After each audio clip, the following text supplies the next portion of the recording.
Picture this, right? You are sitting in this massive, like, hour-long meeting, or maybe it's a really dense evening lecture that you actually paid good money for. Oh, yeah, we've all definitely been there. Right. And the presenter is up there just advancing through their slides, and you were just nodding along the whole time. Mm-hmm. You're taking meticulous notes, making solid eye contact, and in the moment, I mean, you feel like you are totally absorbing the material. You feel like a genius in the moment, yeah. Exactly. But then the meeting ends. You walk out the door, maybe grab a coffee, and a colleague asks you what the presentation was actually about. And suddenly your mind just goes completely blank. Total static. Yes. Right. You realize you retained absolutely nothing. It is this terrifying, universally human feeling. It really is. And, we have this deeply ingrained illusion in our society that if information is flowing into our ears and, we aren't actively confused in that exact second, learning must be happening. Right, like osmosis or something. Yeah, exactly. But the reality of human cognition is just far more demanding than that. Passive listening is essentially, it's a mirage of competence. A mirage of competence. I like that. So we have essentially built an entire society of, professional nodders. Pretty much, yeah. So how do we actually break that habit? Because for this deep dive, we are looking at a potential cure, which is this fascinating handbook from the Conceptual Academy. Right, put together by the conceptual teams. And on the surface, this looks like a standard pedagogical guide. Like a textbook for teachers. Exactly. It's a handbook of what they call just-in-time class activities. Okay, just in time. What does that mean exactly? So these are novel tasks presented to a room full of people where the participants do not already have mastery of the concepts. But the defining feature here, the really crucial part, is that you cannot solve the task by passively listening. Oh, interesting. Yeah, you have to actively build the mastery right there in the room, in real time, collaboratively with other people. So our mission for today is to figure out how shifting our mindset from that traditional, lecture model to this highly interactive model completely rewires how we process and retain information. Yes. Because we want to give you, the listener, actionable ways to hack your own learning. Or, if you were a manager or a team lead, how to actually run meetings where people retain the strategy you literally just pitched to them. Which is the dream, right? Seriously. But to get there, let's unpack this. We need to look at the underlying philosophy of this handbook first. Right, and it actually borrows its core philosophy from an arena you might not immediately associate with, like academic textbooks or corporate boardrooms. Which is? Athletics. Athletics, like sports. Yeah, sports. If you look at the stark contrast in expectations between a classroom and a sports field, the flaw in our traditional learning model becomes just painfully obvious. Okay, how so? Well, the standard academic expectation, right, is that students receive instruction together in a room, but then they are sent home to actually practice the material alone. Oh, right, like homework. Exactly. So it's basically like trying to learn how to swim by sitting in a theater, watching this beautifully designed PowerPoint presentation about buoyancy, and then you're just driven out to the middle of the ocean, tossed in entirely alone, and told, okay, practice. That is the perfect way to visualize it. It's ridiculous when you put it like that. Right. Shouldn't our intellectual pursuits have scrimmages too? They absolutely should.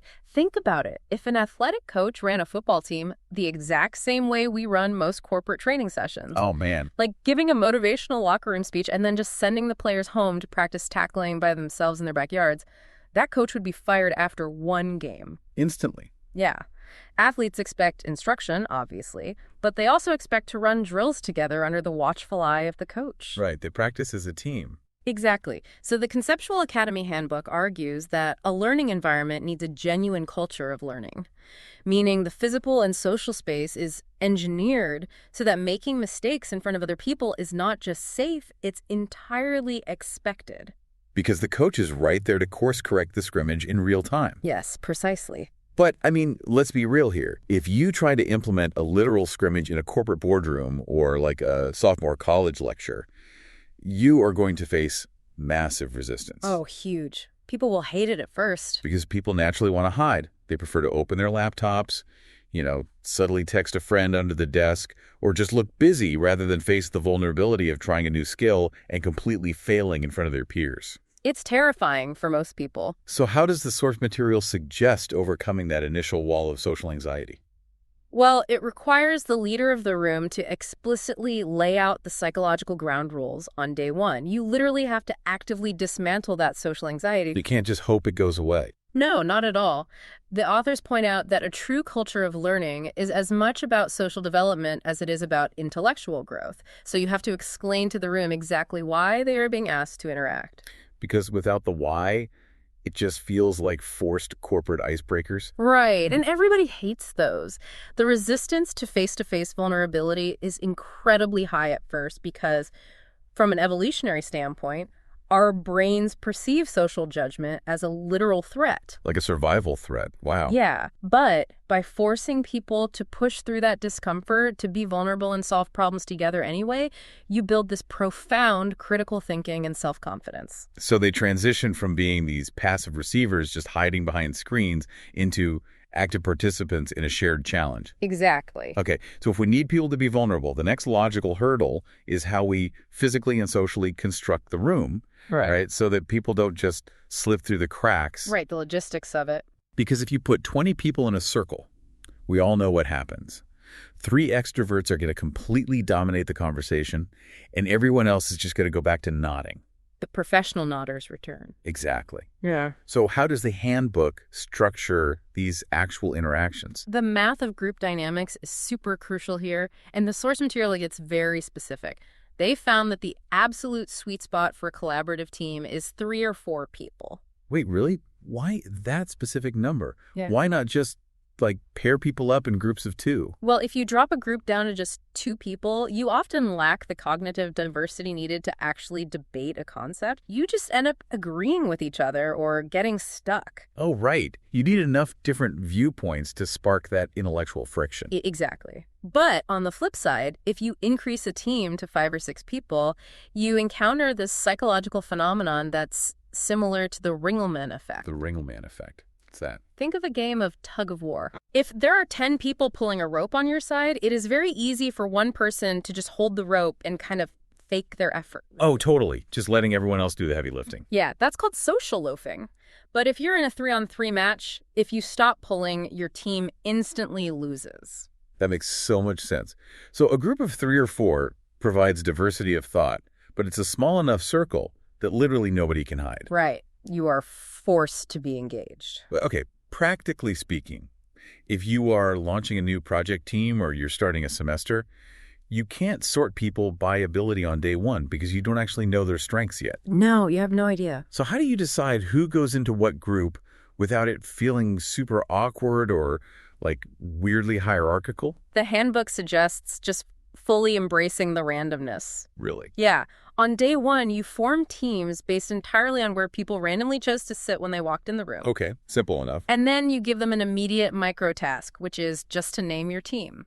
I love that. Because this is a science-leaning handbook, they actually suggest having teams pick elements off the periodic table. But the really vital mechanism here, the key to all of this, is that you scramble the teams regularly. Wait, you break them up? Yeah. After every major unit or project phase, you force everyone to switch groups. Oh, man, I imagine people absolutely hate that. Once you find a groove with a group, the last thing you want is to start all over with strangers. Oh, they will complain very loudly. I bet. But the handbook notes that secretly, a pretty significant portion of the room is thrilled to be leaving teammates they were quietly annoyed by. That is so true. You're finally free of the slacker without having to be the bad guy. Exactly. Scrambling the teams acts as a built-in social reset button. Prevents toxic hierarchies or lazy patterns from permanently crystallizing in the room. That's really smart. It is. But the authors actually take this team concept even further, scaling it up to what they call nation building. Nation building. How does that work? So if you have a really large organization with multiple departments, or maybe a massive class with multiple sections, you designate each larger cohort as a nation. Okay. And they borrow heavily from the anime series Avatar, The Last Airbender here. No way, really? Yeah. They suggest using overarching themes like the Fire Nation, the Air Nomads, Earth, and Water. That is amazing. And these nations then compete throughout the whole year for a literal class cup, which might be filled with candy or small perks. Here's where it gets really interesting to me. But wait, if the whole point of this handbook is to foster a safe, nurturing, collaborative culture where it is completely okay to fail. Right. Isn't introducing a fiercely competitive element counterproductive? Right. I mean, you have nations competing for a prize. Isn't that like tossing a grenade at anxiety into our collaborative Zen garden? It sounds like it, right. And that is the exact trap most corporate gamification falls into. But the distinction the authors make here is honestly brilliant. Okay, what's the distinction? The genius of the Class Cup is that the competition is never tied to the actual academic grading points or the core performance metrics of the job. Wait, really? Yeah. You aren't punishing someone's GPA or docking their quarterly bonus just because the Fire Nation lost a trivia game. Okay, so what are they competing on then? The competition is tied entirely to community behaviors. Meaning things like attendance or maybe who showed the most improvement? Precisely. Or even silly things like finding golden tickets hidden in the syllabus.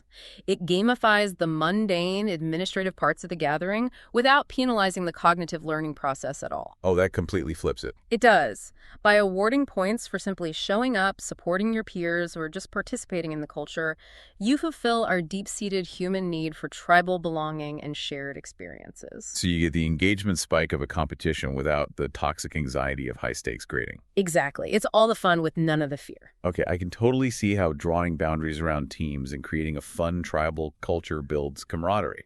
But at the end of the day, these are still academic and corporate environments. Right. Right? The actual transfer of complex knowledge still has to happen. Yeah, they have to learn the stuff. Right. So how do we avoid slipping back into that PowerPoint trap once the material gets really dense and complicated? And this is where those just-in-time activities really come into play.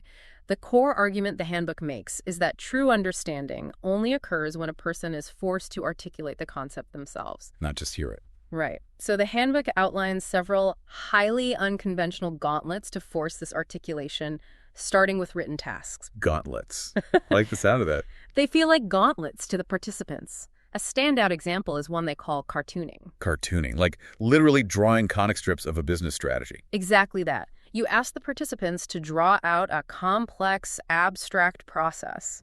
The source material uses the example of explaining deoxygenated water. So instead of just writing a boring paragraph, a student might draw little hydrogen stick figures holding hands, while an oxygen atom with an angry face storms off carrying a suitcase, saying, bye-bye. That is hilarious. Right. But why does that actually work better than just writing out the technical definition? Because it forces a massive cognitive shift. When you just copy text, your brain stays in a really shallow verbal processing loop. You're just transcribing, basically. Yeah. But when you have to translate a chemical process or maybe a corporate workflow into a visual spatial drawing, you are forcing entirely different neural pathways to synthesize that information. Because you have to truly understand the relationship between the parts to actually draw them interacting. Exactly. Plus, it instantly crosses language and jargon barriers. That makes a lot of sense. And another really powerful written activity they suggest is the advice column. How does that one operate? So early in the process, participants anonymously write down what's working for me notes to share study or workflow habits with each other. Nice. But the real culmination is at the end of the year or the end of the project, where they write a Dear Next Year letter to the future incoming cohort, detailing exactly what it takes to succeed in that specific environment. That feels like it benefits the new people reading the letters, obviously, but how does it actually help the person writing it? Because they are already leaving. Well, it's about forming a psychological contract with yourself. By writing that letter, the participant is forced to reflect and articulate the value of the hard work they just endured. Oh, so they are cementing their own growth. Exactly. They realize how much they've learned. And you are right, it benefits the next group immensely too, because advice is infinitely more believable when it comes from a peer who literally just survived the trenches. Right, rather than from an authority figure preaching from the front of the room. Exactly. So those are the written tasks.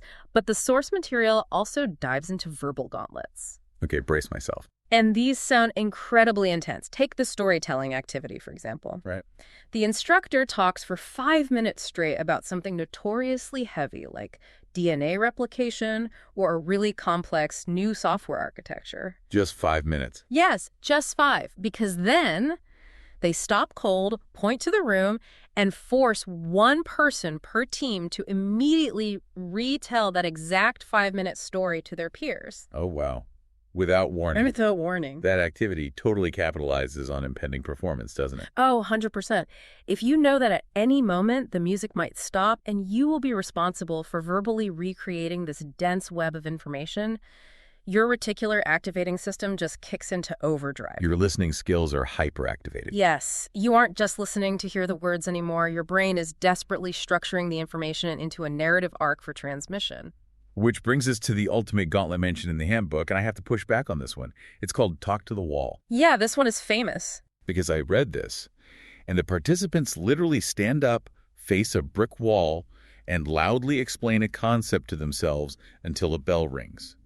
And then they rate their own performance on a scale of 1 to 5. That's the drill. Wait, so what does this all mean? If the whole point of this handbook is collaborative, social learning isn't sticking a person in a corner to talk to a brick wall. The exact opposite of that.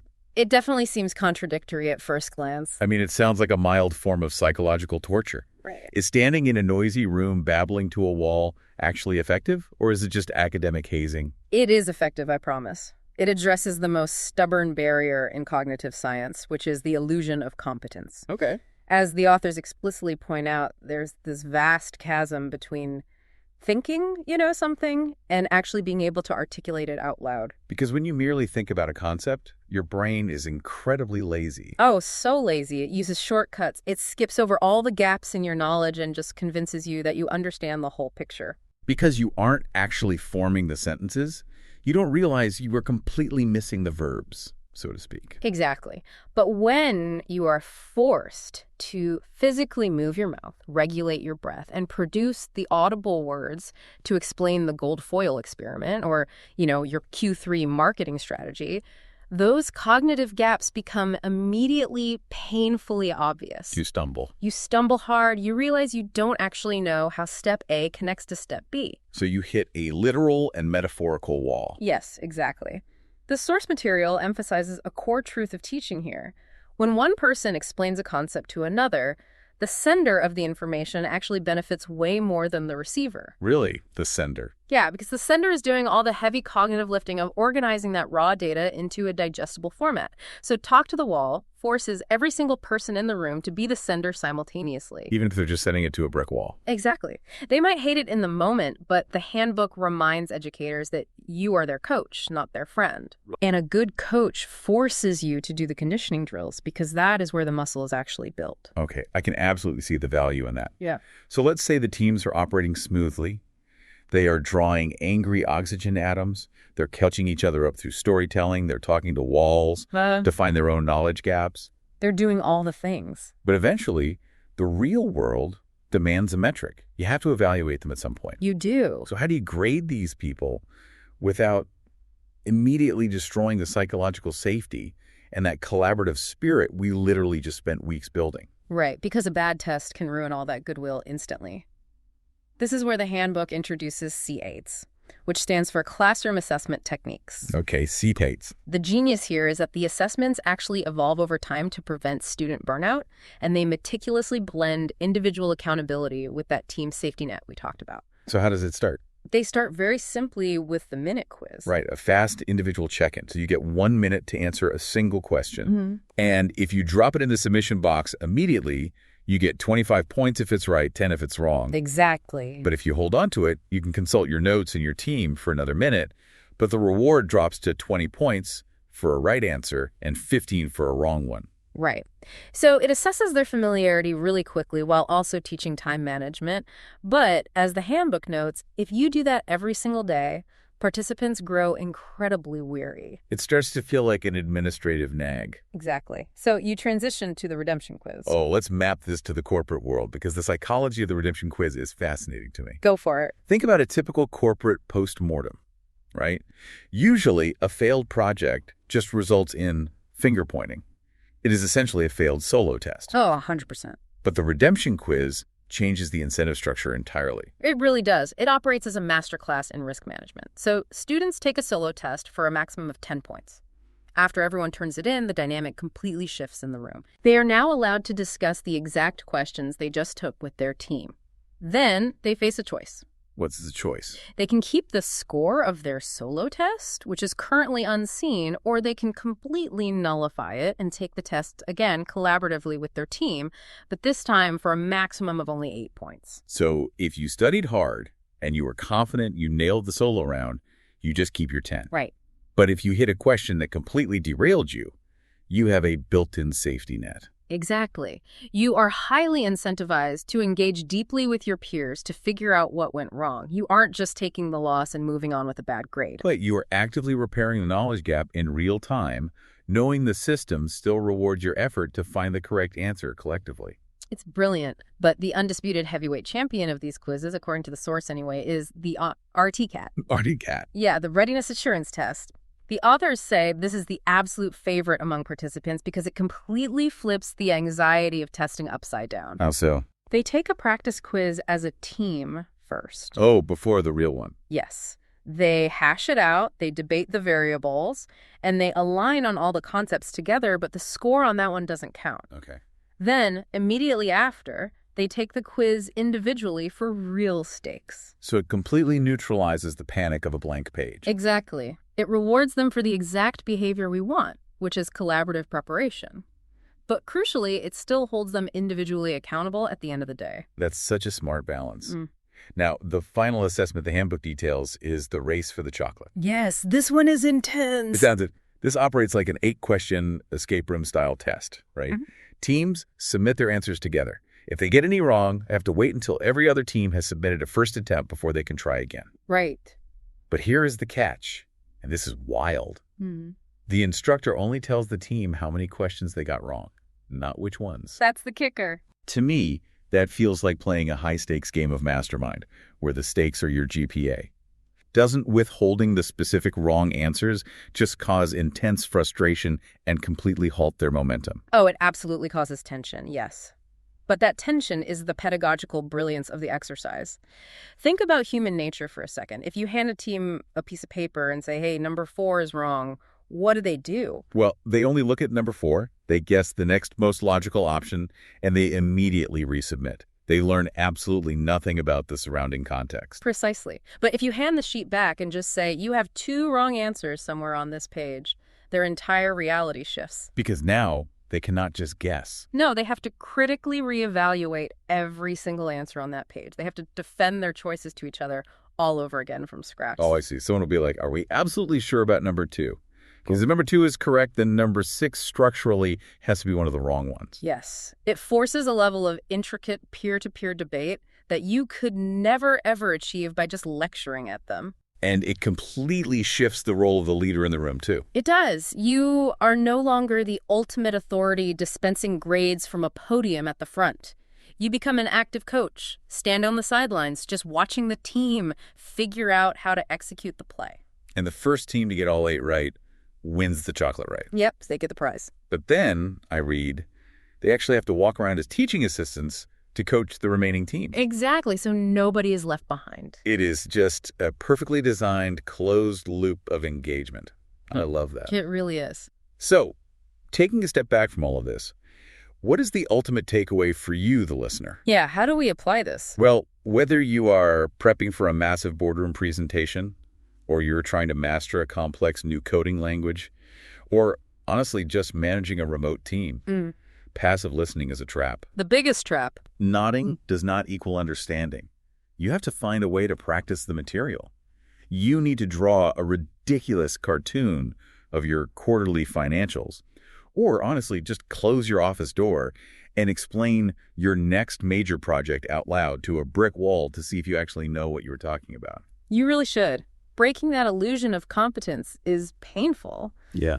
But it is the only true path to mastery. Absolutely. But, if we project these concepts into the future, it raises a really fascinating question to kind of chew on. Okay, what's that? Well, we are rapidly moving toward a world of AI tutors and virtual reality assistants, right? Tools that can instantly answer our questions and completely smooth out our learning process. Right, eliminating the struggle. Exactly. But if we outsource the messy, frustrating friction of human debate to perfectly optimized algorithms, do we lose the very mechanism, that social vulnerability and peer-to-peer struggle that actually cements knowledge in our brains to begin with? Wow, that's a great point. Yeah. It is just something to keep in mind the next time you are tempted to just ask a machine for the summary rather than wrestling with the material yourself.